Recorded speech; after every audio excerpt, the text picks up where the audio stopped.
So,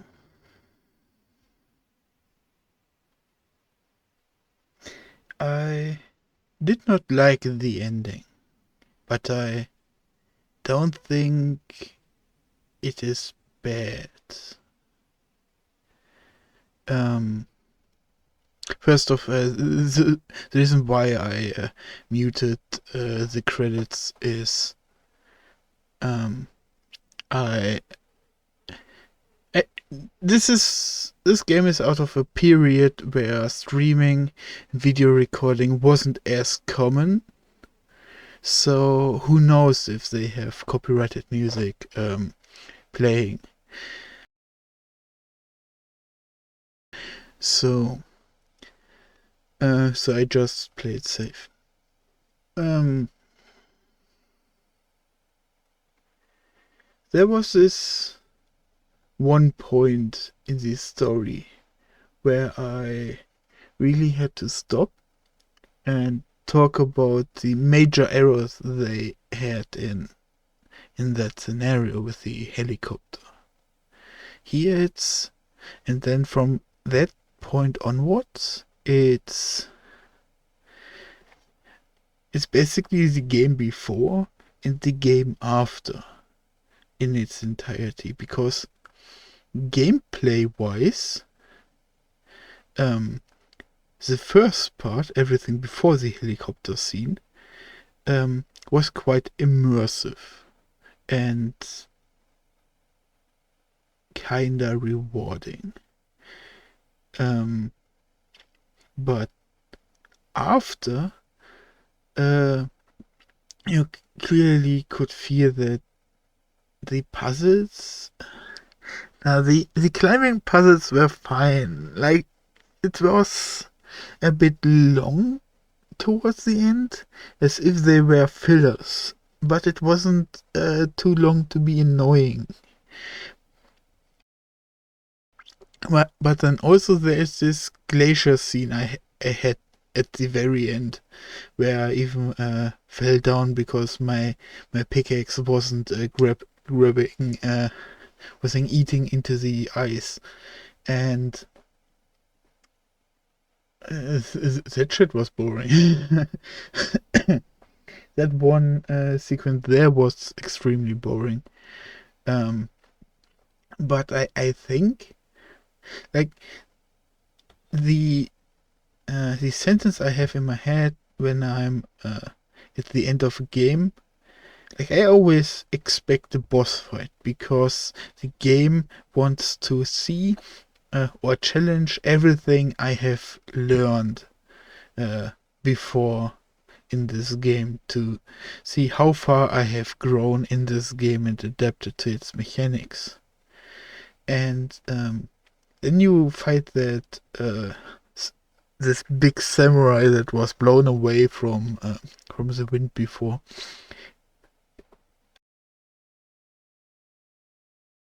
and I got my ass beat.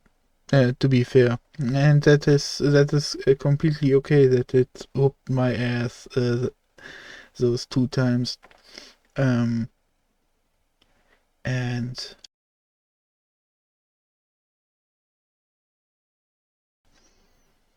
but the boss in itself wasn't too difficult. I don't know why his second life was so much different from what I saw in the first one.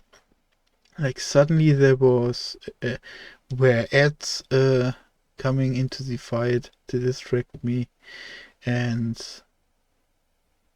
his movement set wasn't the wide swings. At least he didn't spam it as he did on my first try on him. So that made it way simpler. No, not simpler. Enjoyable, I think is the better word to use here.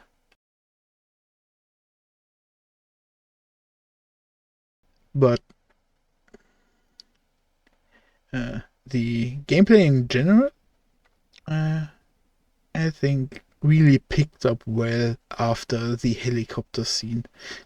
Before, it was slow pace and you slowly learned everything.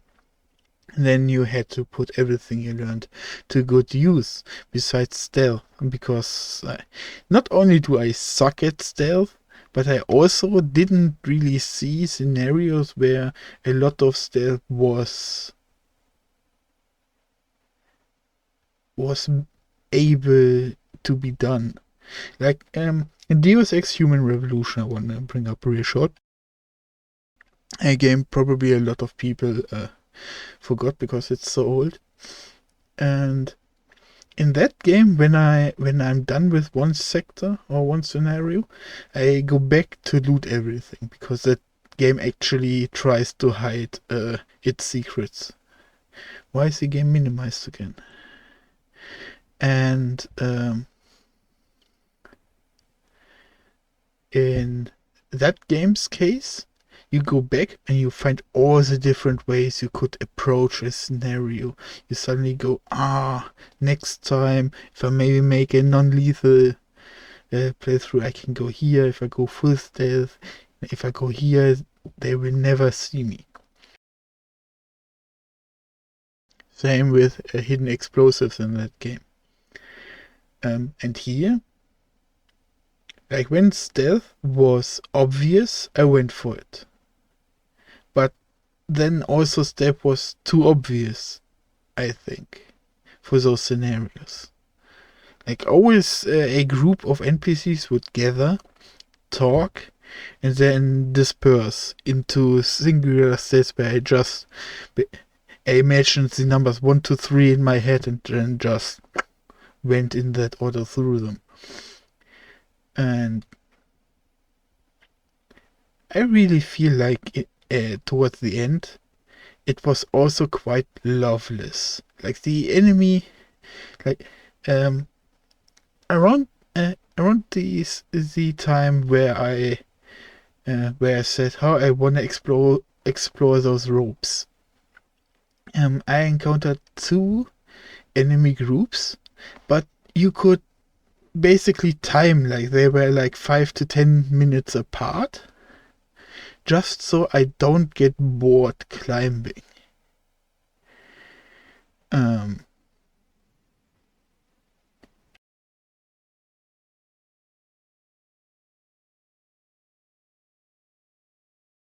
and I think one thing think they did well is the distinguishing between climbing puzzles and story puzzles, shall I say? Because let's say on recent events where the dude blow up himself up in the boat, um, like I just said, it was quite the long way, and then they had these 2 group encounters before I actually entered back on the Endurance, the boat. Um, and then there's this, in quotation marks, cut, where I had to do a climbing puzzle to get to him because there was this electric box in the way. And uh, there it was a quite clear cut basically between climbing segments, and they did not feel tedious because of that. Or the more I think about it, that is probably a bad example. I think a better example is the very first climbing puzzle I did, because I was in the wilderness, I was exploring, hunting deer, climbing trees and rocks, and then I go into the hidden tomb, and there's this crash plane, and I have to dismantle and destroy trees to get up on that aircraft up to the hidden stash. And that sequence is pretty clear cut because there's no distraction from the actual challenge that you are supposed to do. Yeah, because the next thing I wanna go to is the loot in this game. Because I really like it that they put in wildlife that you could hunt to get that little bit of EXP boost, but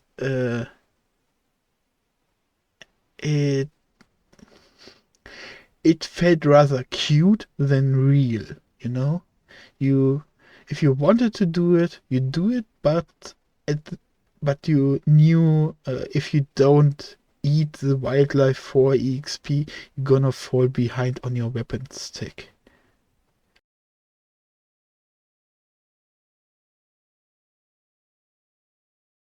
So when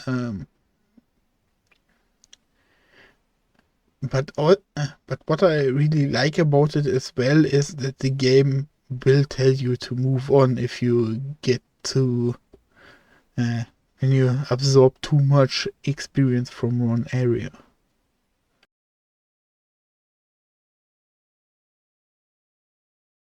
But then what I also really disliked were those scrap boxes, especially the yellow ones, not the big gray ones, that were scattered all around. Um, I guess they didn't had a good idea on how to feed the player scrap, and just went we gonna place them overall, or they reverse engineered it or reverse implemented it, where they thought, yeah, we're gonna give the player scrap by those big boxes and by killing enemies. Then they noticed, killing enemies does not give enough scrap for the player, so we need a second or third mechanic to supply the player with more scrap. And that were those random boxes. And here and there, you had those where you have to inflame the nets to get to them. But every time it was on like chest height, where I rather could just cut it down with my pickaxe or a survival knife I could have. This it took me out to just things like, why waste that rope? You are stranded on an island. You need this rope. And it's already in net form, so you can either use it to make traps for food for survival or to build huts. So burning all of that rope made no sense to me. Sorry. And there were like, I think 24, 26 boxes that actually were in an appropriate height up in a tree or out of reach, so I had to burn it down or climb a certain puzzle to get to it to then inflame it.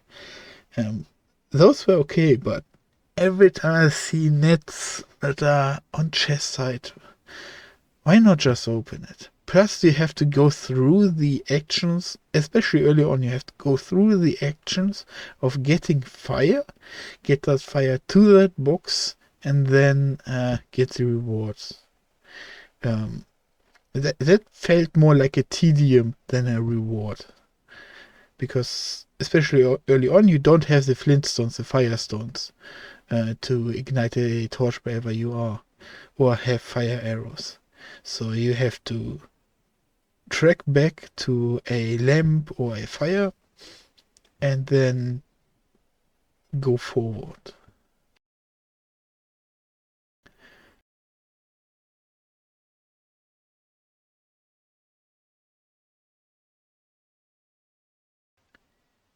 But overall, I find the gameplay to be okayish. Not bad, it's above average. Um, it's an action shooter, so I do not really uh, see why I should look for depth in one of these games. Like if I want to if I want combat that is in depth, I would go for games like Dark Souls or stealth shooters. So they focus more on making or punishing you for just gunning people down. Um, but on that note,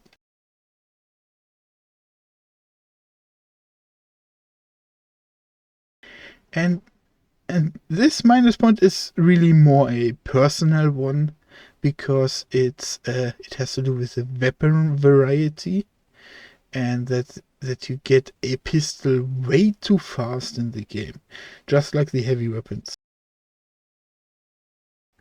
So, uh, as I highlighted in the playthrough in itself, I played a lot of survival games that or horror games that limit everything you have to a bare minimum. And the thing that always pops in mind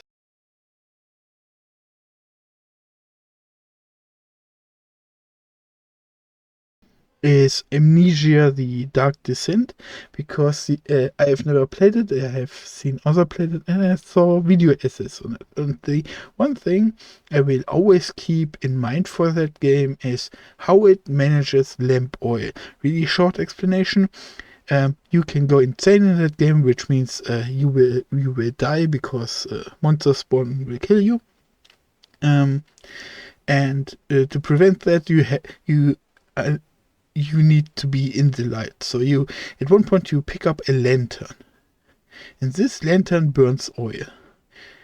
And the game calculates on how much oil you have in your inventory and in your lantern, how much it will give you when you go to one of the oil spawns, or when it spawns oil in the next room, quotation marks.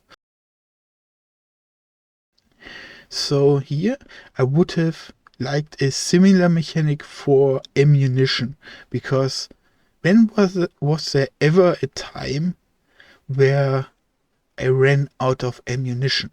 And keep in mind, I'm playing this on the hardest difficulty.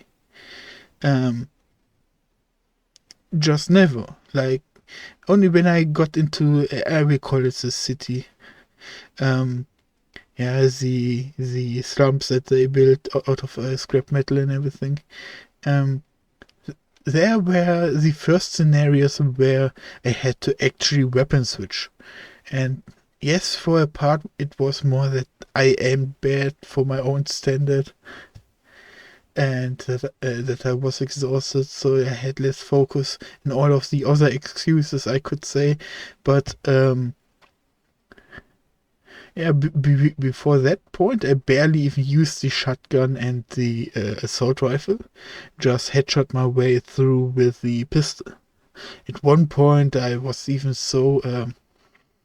I wasn't irritated, but it was the thought that came to my head, like, why would I ever use the bow in these scenarios?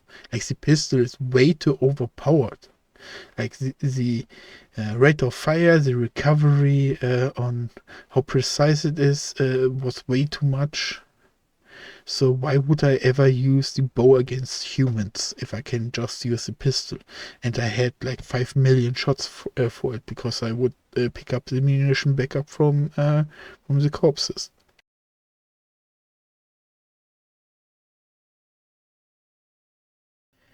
And this is not necessarily a super bad point, because what I saw is that they wanted to make the game more fun. So they gave you a decent bit of weapon variety. You know, the standard kit: pistol, shotgun, assault rifle. And I think if I see it from that perspective, I cannot give it a minus point. But from a really uh, personal standpoint, this is something they could have worked on more. Because it really was the hardest difficulty. And when I'm on the hardest difficulty, why should I ever hit ammo cap on any of my weapons? It's just something that doesn't make sense in my head.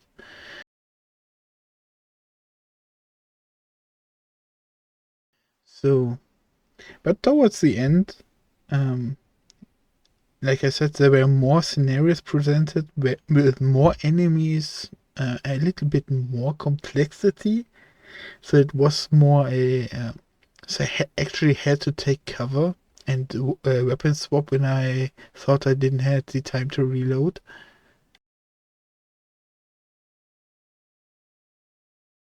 The grenades were so overpowered, I completely forgot that I had them and used them more for a fun factor because I was already killing everything with headshots or focus shots above the chest area. So I don't really know if grenades are good or bad in this game. I I tend towards the negative side, the bad side, because you already have so many weapons. And this comes back to the ammunition management, that I just had so much ammunition that I didn't even know I had certain weapon options. Especially with the this is a difficult one because recently we had Elden Ring, and then the game Elden Ring, and it had basically the same problem, which is a non-problem. Which is if you explore, you get a massive EXP boost because you fight the different enemies, challenges, and get rewarded through EXP that way. And weaponry that will make the entire game easier for you. The only question is when is so much EXP makes it too easy. And in Elden Ring, you had it that you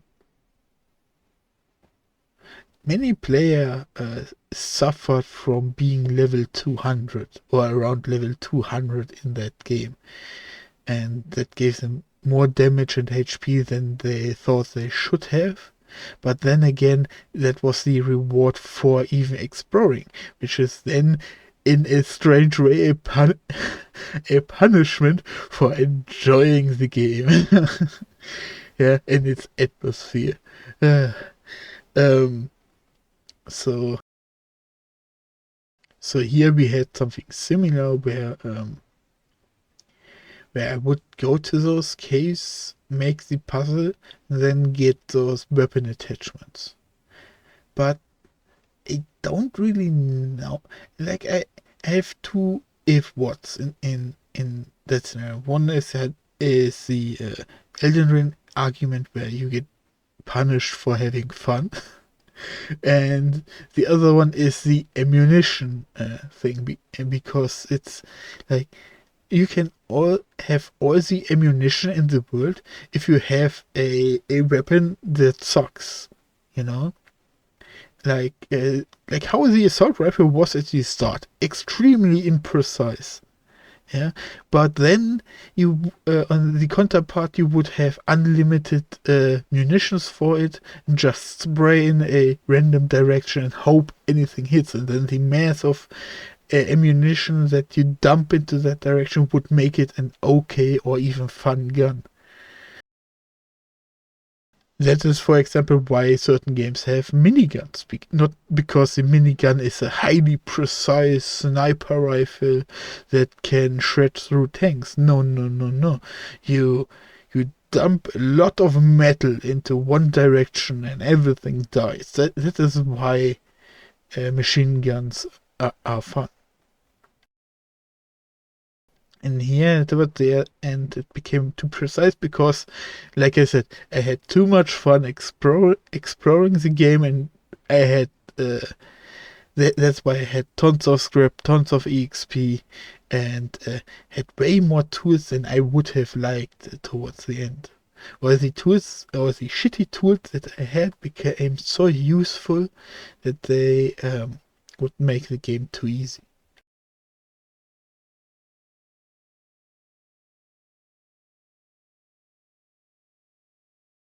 That is really a difficult topic.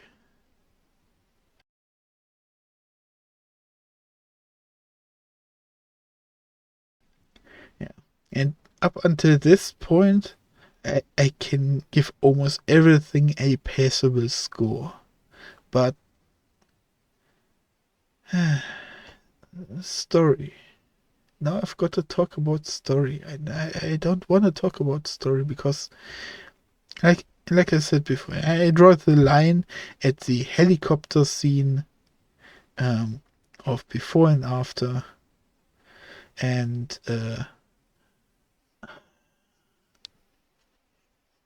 it's not good. It's really not good. Like,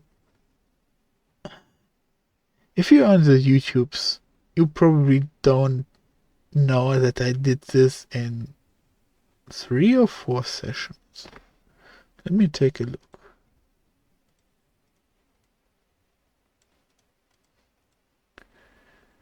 Ba, ba, ba. 3 sessions with this one together. So,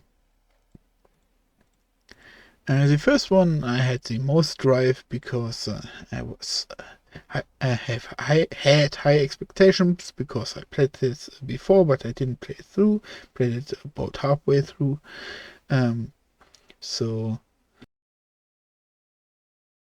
then on the second run now, I had a little bit of boost technically.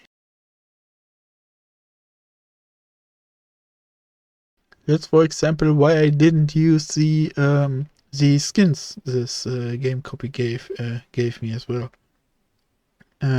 Because I knew from my previous playthrough that the clothing from the DLC or whatever it was is not representing the damage or the experience Lara went through in this game.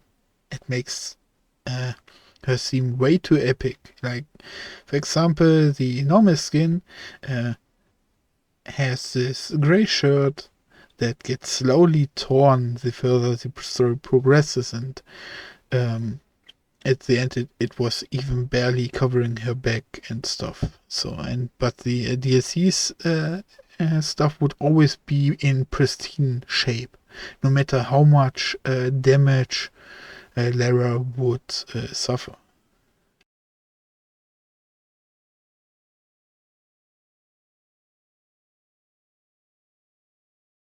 So, but in this story, the more I think about it, the less good it becomes. Like, just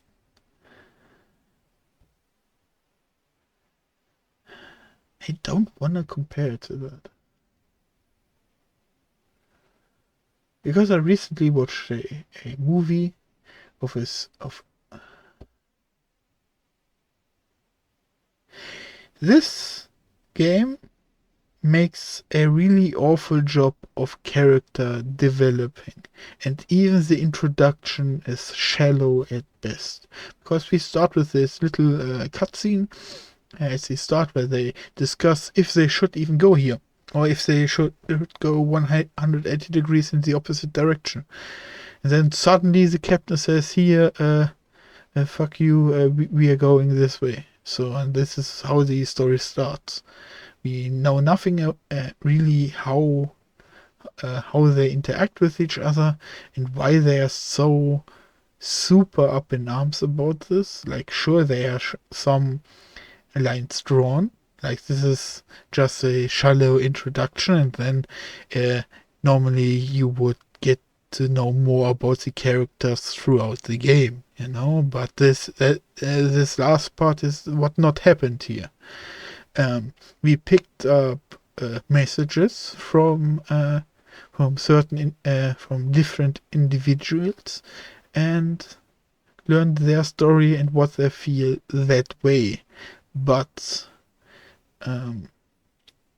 I don't like that because what if I missed those pages? And yes, every somewhat important message was really obvious placed, or with a simple Q press fast obtained. You know? So, but I would rather have the characters talk to each other than having it being told through text. And now, one plus point for this game, something I think modern games forget or don't want to invest in. Every text was read to you. Every text you didn't need to read it. Even so, I know some folks that would rather than just stop the announcer and then read it themselves. But that is more a speed run thing. So, um,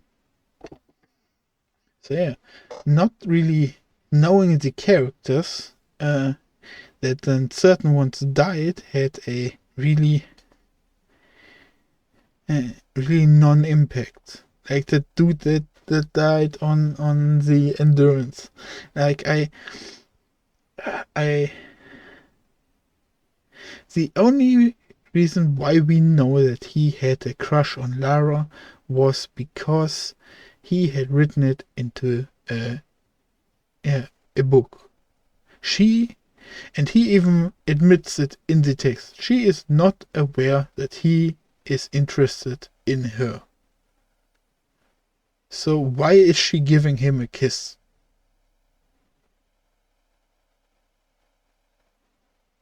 You know?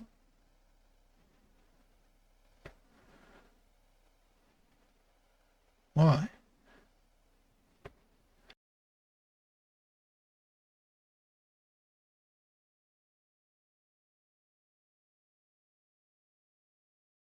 One might not think about much about it, but that it could even be a heat of the moment thing. But you don't go to a stranger and just kiss him on the cheeks, or a work partner, um, even if he is on his deathbed or something. Like it's something I seem extremely unrealistic. You could make some arguments about distress and how um, action. What's his favorite quote from Speed, the movie?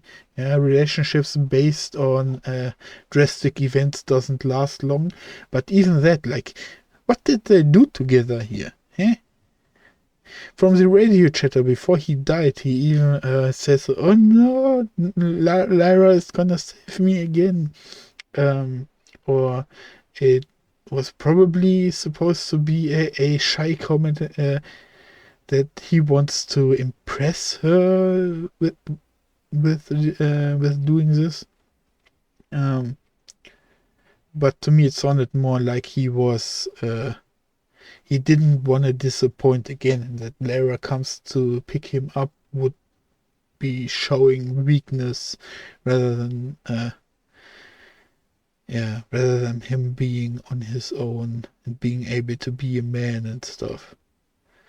Um, so everything I have learned from this game was against a kiss on the cheeks, even so he is suiciding. Even so there are just three enemies and Lara could just nuke them. Bruh.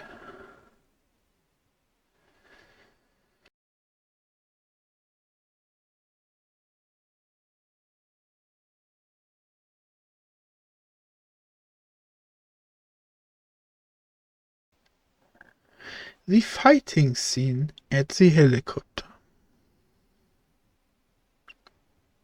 The ship's captain has three major moments that kept in my mind. The first one is in the introduction, where he slams the desk and says, "We are gonna do this. We follow Lara, and that's what's happening." The second one is where Lara meets him and he is fighting wolves. He has two weapons out and misses both all of his targets with two magazines full of bullets. We are gonna use gameplay logic here, so those were 12 round magazines, so 24 shots against two wolves. Not a good look, not a good look for the supposedly strong, experienced fighter of the crew. And mentor figure for Lara. The second scene is even worse. So let's finish the first one first, because an experienced fighter knows that in order to shoot a target, a weapon needs to be stable. So the best thing is to have both hands on one weapon. And if you have maybe gathered from my gameplay, when I was fighting with, I was slowing down and stuff, just to make sure that my bullets hit. And he did not do that. He panicked and everything. Not a good look. Also, it's maybe a bit too much, but it's scientifically proven that if you don't look down your barrel, you cannot guarantee that you even hit your target. Like, I used to watch a lot of the streamer Clean, Klean, and he does weapon range streams every now and then. Now Corona had hit, so those were not as frequent, but he demonstrated how hard it is to even hit something when you are not aiming down sights. And if you do it in the video game pose, maybe 1 in 16 bullets will hit something in the area of the target.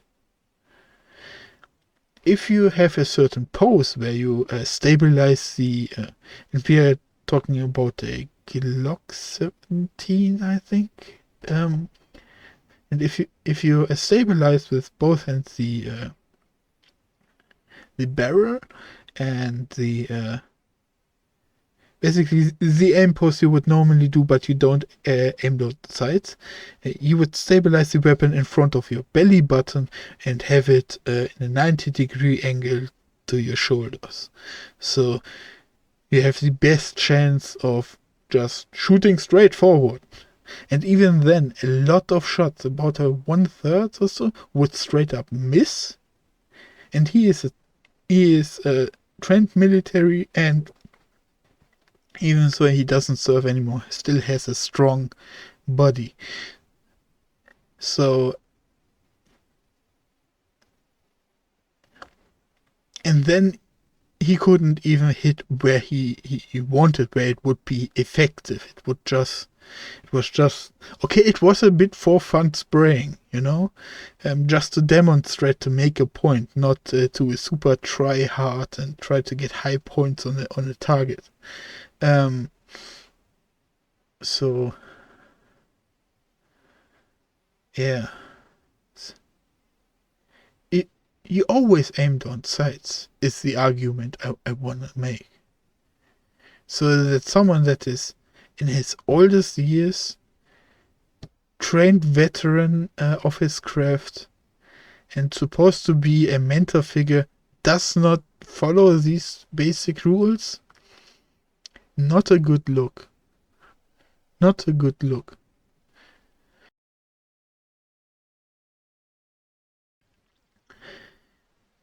But now the fight scene, which, like I said many times before, is much worse. The helicopter crashed. We see, or we hear people coming.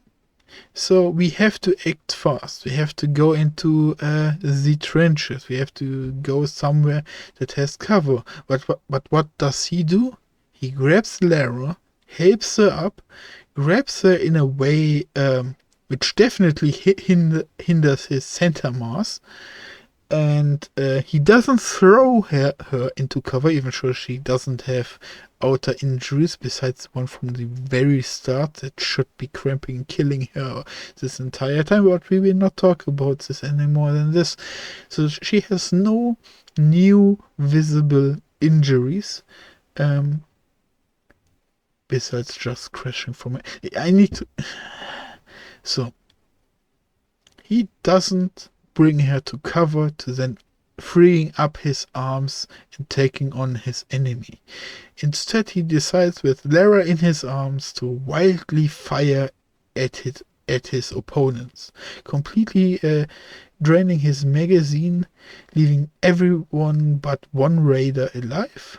This raider decides to throw his axe in an act of distraction, and that act is not the one why I'm irritating in my voice, because this experienced fighter decides, instead of just fully ducking with him and Lara, that it would be a good decision to turn around and eat the axe with his back. Bruh.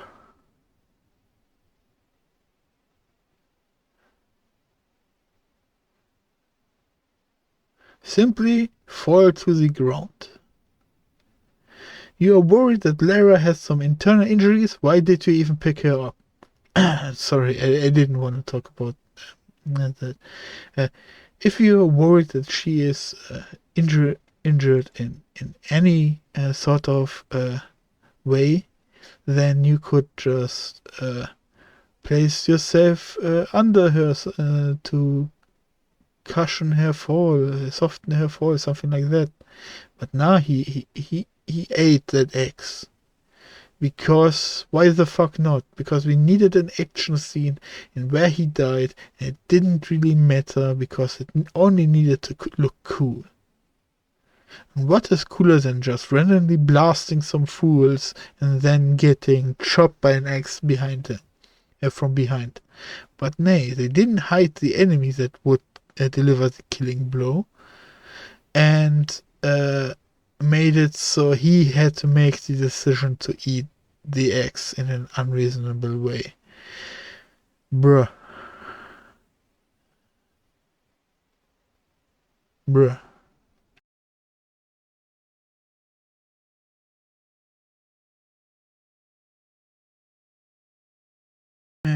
Not a good look. Not a good look. So I have only the energy left for one more thing. I think it's important to highlight that it's the last event where what's a good idea? Touching electricity, or something that resembles a huge amount of energy of any sort of kind. Touching fire is always a good idea. I mean, that's the most basic thing I can think about why this upsets me.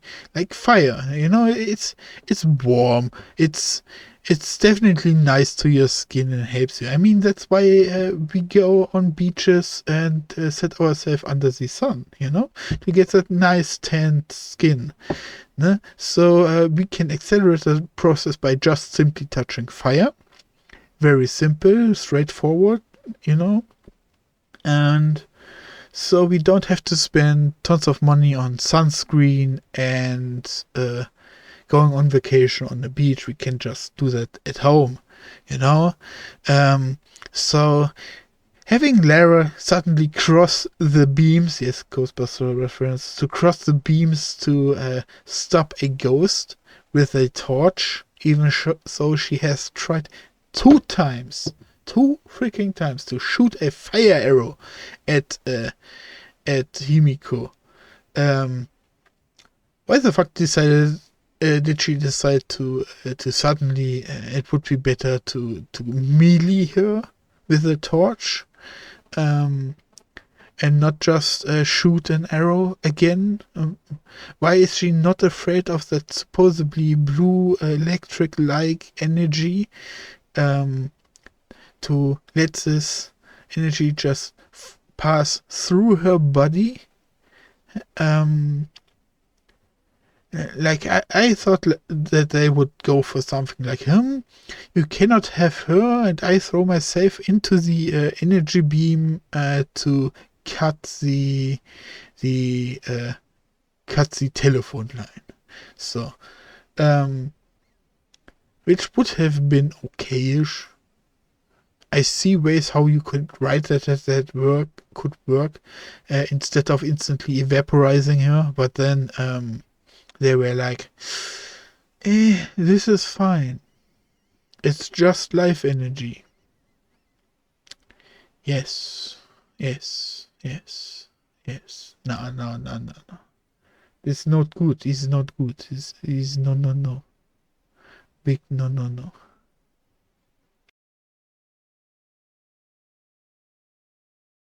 And that's basically it.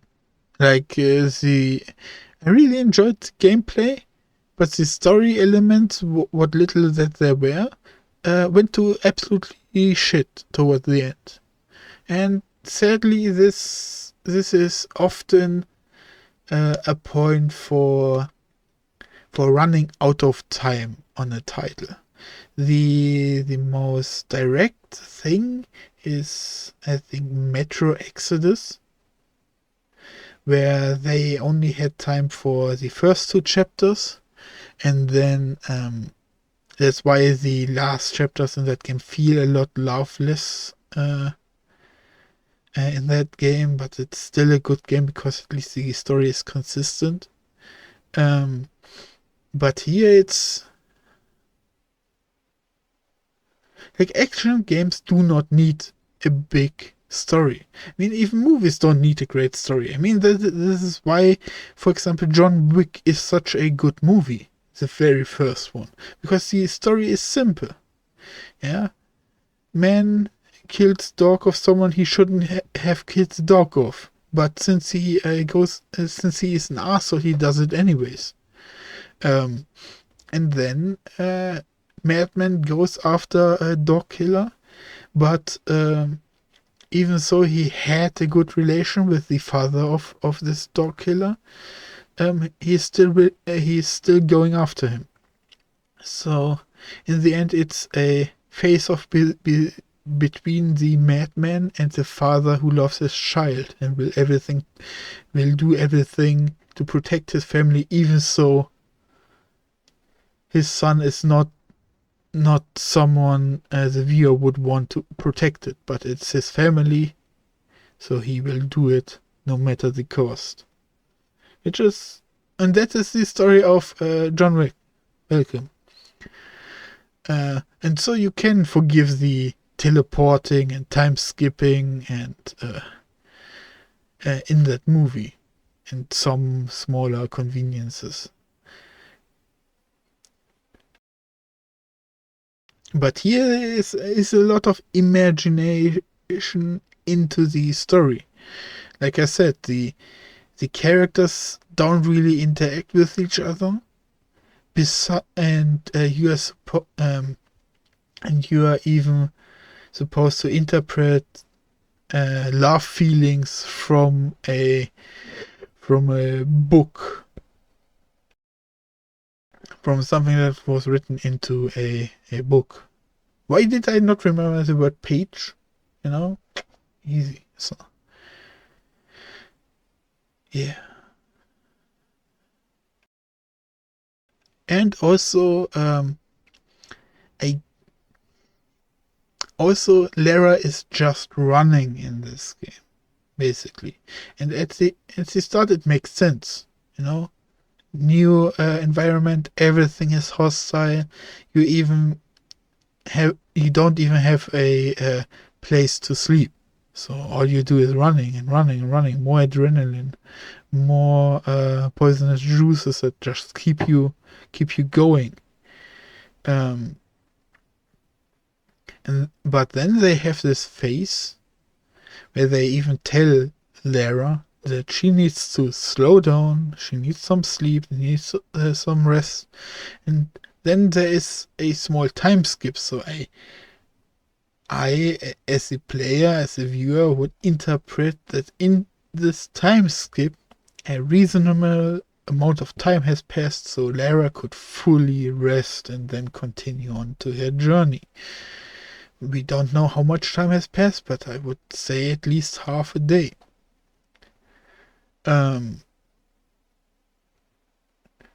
Yeah.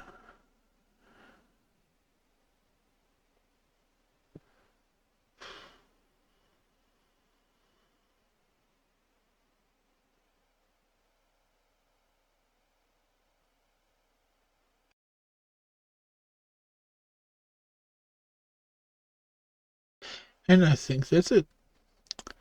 I don't have much more to say about this. I would probably just ramble about how much of a mediocre or slightly above mediocre with a shitty story this game is. Um, yeah. So I hope you enjoyed and see you around.